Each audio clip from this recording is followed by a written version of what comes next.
Hi, Julie Usher, Recipes for a Sweet Life. I've done cast sugar urns and vases in a previous video, and in time for Easter, I'm going to take that cast sugar and translate it into panorama sugar eggs. You might know these from your childhood, the classic eggs with little diorama setups inside. Well, that's what we're making today, though. I'm going to use some not so classic styling. Instead of decorating with a lot of royal icing, which is quite pretty, I'm going to be using a combination of wafer paper and frosting sheet cutouts and some royal icing transfers to give them a really delicate and airy look, kind of like the one that you see finished up here on the counter. First and foremost, you need three things, 3 cast sugar pieces. You'll need an egg that's been cast and carved out and hollowed for the back. You'll need one that's been cast and cut with a window for the front. And you'll need some kind of pedestal. These were actually cast using mini tart pans. We will be mounting this egg. I'm actually going to take this video in 2 parts. In this video, I'm going to show you how to cast these pieces, how to decorate the outsides, and then in the second half, I'm going to show you how to mount it and put it up on end like you see on the counter there. The other piece that you'll need eventually to create the picture on the inside, rather than creating a 3-dimensional scape on the inside, I'm going to use a simple flat stamped piece of fondant to form the vignette. The outside's going to be pretty jazzy, so I think just a simple picture on the inside will be nice. And at the very end of this video, I'll show you how we made that. These were cast many days ago, and so they would be ready to be assembled. They're quite hard. One thing to remember about cast sugar eggs is that they are largely decorative. Once the sugar dries, it's rock solid, kind of like a sugar cube, so you don't want to be munching into it. However, you can do cool things like store candies and other little edibles inside of these so that there's a surprise treat when people break inside them. Okay, let's talk about casting. I have a whole video on cast sugar. I like to keep it covered until use because it rapidly dries out, but basically the recipe is for every cup of granulated sugar, you want to add 1 tablespoon of cool water and mix it until it's a packing consistency like so. I tinted my water light green, which is why my sugar is a green color. I'm using a Wilton candy mold, which comes in 3 sizes. I'm using the intermediate size, which is about 4 1/4 inches long, and it makes an egg of that size. They've also got a much bigger one in the set that makes these gargantuan 5.5 to 6 inch eggs that you see up there, but I think they're a little too big for this project. These clear molds are great because you can see through them to see how tightly packed the sugar is. You want to pack it tight enough that you don't see any cracks or gaps in the sugar. So I'm looking at the bottom of it and making sure I'm pressing out any gaps, and just press it all the way to the surface and then level it off, clean up the edge, and then invert it directly onto a surface. I use a cake cardboard covered with parchment paper, and then simply pull up the mold. Now that would be sufficient for the back where it doesn't have a window in it, but if you want to ultimately have a window in it, you need to score it while it's wet with a cookie cutter or some such thing so that you can get that window out later. So I'm using about a 2-inch cutter, and I'm pressing it in maybe 1/4 inch, just far enough that I don't see any sugar around the window beginning to crack. And then pull it up. I set this aside to dry at room temperature, usually about 3 to 4 hours for an egg of this size, and then I can pick it up and handle it and scoop out the still wet sugar on the interior. I got up at about 5:30 this morning, did the exact same thing with these eggs, so I now should theoretically be able to pick these up and scoop them out. So I can handle them, but I'm going to handle them somewhat gingerly. I'm using my melon baller. This soft sugar can be reused. And my window immediately popped out. You'll see how that pops out quite nicely. Some of this is hard, so I won't put it back in there. And then you just want to continue scooping out, cleaning out gently until the interior cavity is where you want it. I'm also going to pop around and make sure that front window is looking kind of clean from the front. You don't want all that sugar revealing from the front. So I often just clean it up, smooth it with my finger so there's a nice reveal. And I typically don't go much more than about 1/2 inch from the edge, because then there's the risk of the structure itself just falling apart, because it is still somewhat delicate until it completely sets. So clean that up, make sure it looks good from the front. And then I would set that back on a piece of cardboard to dry completely. Now I would let it dry, ideally overnight, so that it's rock solid before the assembly process. Okay, I'm back and cleaned up, and I've got some cast sugar eggs that I cast several days ago in light green that are now hard and completely solid and ready to decorate. And as I said earlier, I'm going to be decorating them with a combination of edible papers. A wafer paper, which is a more delicate paper made of potato starch for the yellow flowers that are going to go on top, and also frosting sheets. Frosting sheets are a little less see-through. I'm going to be using dark green ones and ones that I've airbrushed with a light green for the leaves. And these are fun. It's kind of like a crafting project because you can cut them out, you can punch them out using craft paper punches and just glue them down with a little bit of corn syrup and create really fun patterns. All the little cutouts, the green and yellow pieces, are either wafer paper or frosting sheets, and then the pink dots are royal icing transfers. So I'll be adding those smaller details as the last step. One thing I will say about frosting sheets is that they are very temperature sensitive. It's very cold in my kitchen today and it's very cool outside. And frosting sheets will tend to get brittle and crack very quickly under these kinds of conditions. Under humid, hot conditions, they'll get very droopy. So I want to leave them covered until I absolutely want to apply them to the egg. That's why I'm pulling it out of its container. If I leave this out and sit it here even for minutes, the paper will get really brittle and crack. So rather than punching nicely, it'll just break. Again, these are just craft paper punches that I'm using to cut out these shapes. These are Martha Stewart punches, in fact.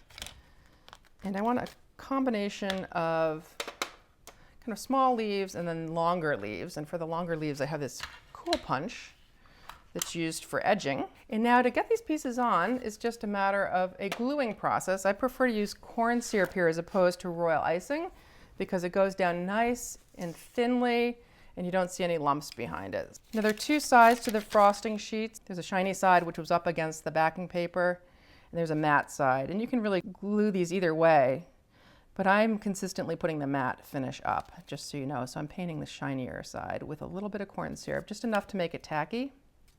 With the frosting sheets, I do like to get them fully flush up against the side of the egg. With some of the wafer papers, I might not glue them completely down. I might leave some of the ends sort of sticking up to give it a little bit of dimension.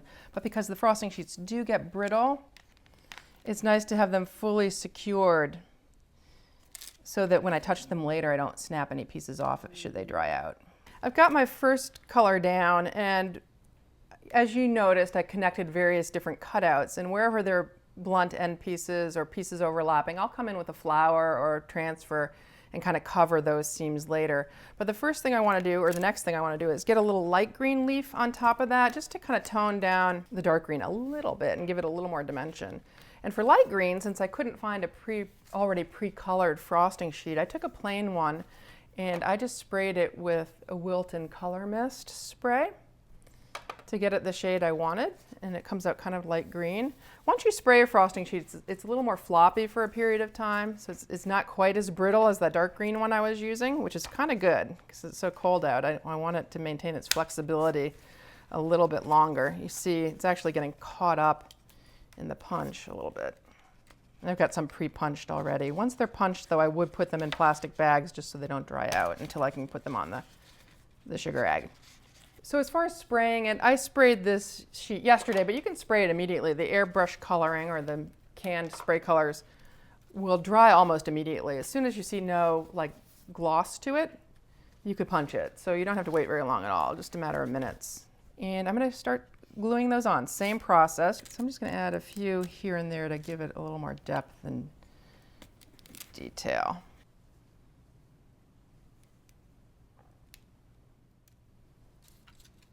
See, these are stiffening up. Just in being out a few minutes in this cold environment, they're just a little more brittle. So I've got to be very careful not to really delicate touch with the corn syrup so I don't break them.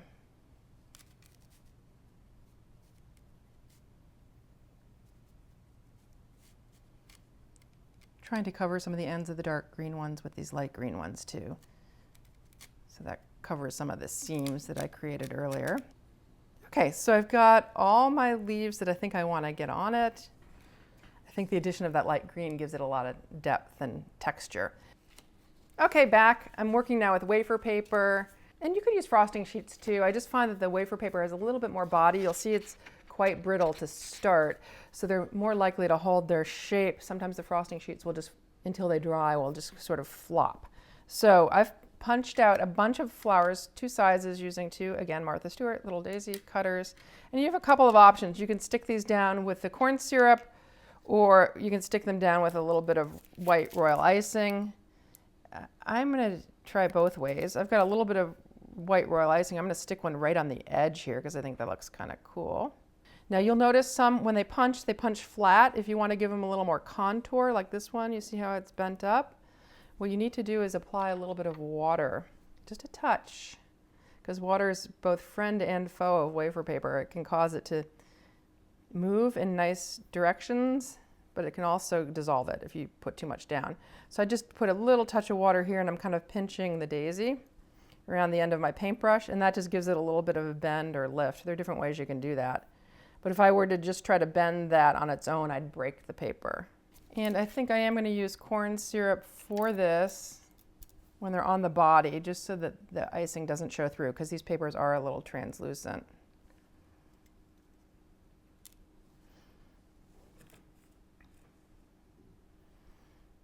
And I'm not pressing the yellow all the way down. I like to give it a little bit, the flowers to have a little bit of dimension. So basically this is going to look like, kind of, once I get my little picture inside, which is of a little bunny, it's going to look like a little bunny kind of peeking through all these flowers. That's the idea anyway. You can either paint the paper or paint the spot on the egg where you want the flower to go. There's really no reason to do it one way or the other, except that you have slightly more control if you paint the paper as opposed to the egg. Okay, so the other thing I want to do is look at it this way, because it will be mounted, and make sure I have enough color everywhere. Okay, onto centers. I've got 2 different sizes for the flowers, and these are royal icing transfers. I have a whole nother video on how to make basic round and oval royal icing transfers, so I'm going to refer you off to that. You could pipe these centers on, but because these are so big and they're going on the sides of curved shapes, it's nice to have them pre-piped so that they don't drip, but so that they rather hold their shape. So to put these down, because they are a little bit weighty, I will use my thick royal icing glue. Just going to stick one in the center of this daisy here. And I'm going to finish this off with some dot detail, and then some other miscellaneous dots, maybe some blue ones around the flowers and some white ones as filler. Just as a frame of reference, this is how I decorated the back, so I'm trying to do something kind of similar in terms of styling here.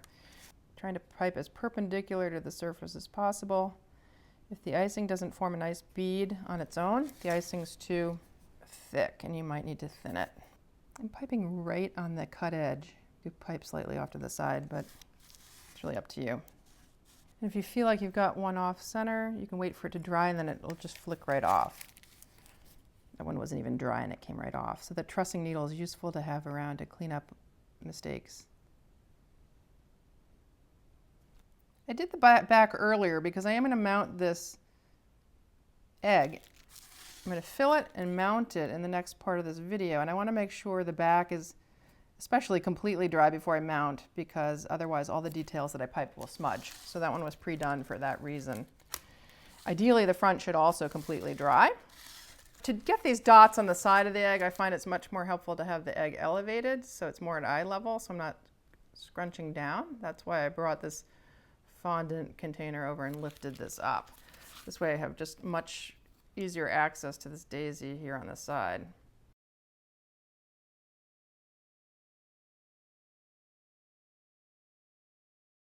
Like little trios of dots to kind of end the... Okay, I think that looks pretty good. Now I'm going to set this aside to dry. Okay, I'm going to quickly show you how to make the insert to go inside. And again, you could fill these any number of different ways with piped little royal icing transfers, but we're going to use a fondant applique, a large one that fills the whole window, just because I think it'll look a little simpler with all the jazziness that's on the outside of that egg. So I've rolled some plain white fondant. I work with a Satin Ice brand, or Satin Ice, I believe that's how you pronounce it. It behaves more like gum paste, so overnight it'll dry up to be very, very rigid and firm. Some fondant won't, so make sure you're using one that dries quite firm, because you do want it to be rigid ultimately. Okay, so it's rolled to the number 3 setting on my pasta machine, which is about 1/8 of an inch thick, and I'm going to stamp it. And I've done this in many other videos, and I'll be doing it a lot in the videos I'm shooting this week. So I won't belabor the point, but I'm stamping with food coloring, the same liquid gel food coloring that I use in my icing. And I'm just going to press gently into the fondant. Sometimes I wait a few minutes for the fondant to slightly dry so that the stamp doesn't stick to it. And then I'm just going to cut an oval. Now it's better to err on the side of cutting the oval too big to fit the egg. You see how this oval is too big to fit the egg? And then we'll trim it down so that it nestles up further inside the egg. And I'll show you how to do that. You want to trim it when it's dry though. But if you undercut it and find that it's too small to fit the window, then you're going to have large gaps to fill on the inside with other stuff. So I'm going to cut it with this large oval, which is about 3 inches, and we'll trim it down when it's dry. Just like so. This fondant can be saved for another use, and then I'd take a spatula, put this on a cardboard, and let it dry flat overnight until you could lift it. Okay, so you see how that doesn't fit that window? I'm just going to take scissors now that it's dry and carefully cut it, just kind of shave it more than anything, until I can get it nestled further inside the window. So I just take down a little bit of a time, test it, and keep cutting until it fits. Sometimes you can find an oval cutter that fits your window more perfectly, but in this case, I just had a strange shape to the window, so I'm having to trim. You want to be careful here because the fondant is now quite fragile, as you'll see, and you can break it, and we don't want to do that. Continuing to cut until it does, and I've got some pieces that I cut earlier with a slightly different stamp, and you'll see they've been cut down to such a point that I can slide them pretty close to the front face within a ½ an inch, and that'll form the vignette. There's a gap here that I'll have to fill with icing and perhaps more cutout leaves and flowers, but that's a pretty good fit. Okay, so that's how to make the insert piece. I'm just going to conclude this video by bringing my egg over and checking how it's drying. It needs a little bit more drying time before we can put it together. So until then, live sweetly.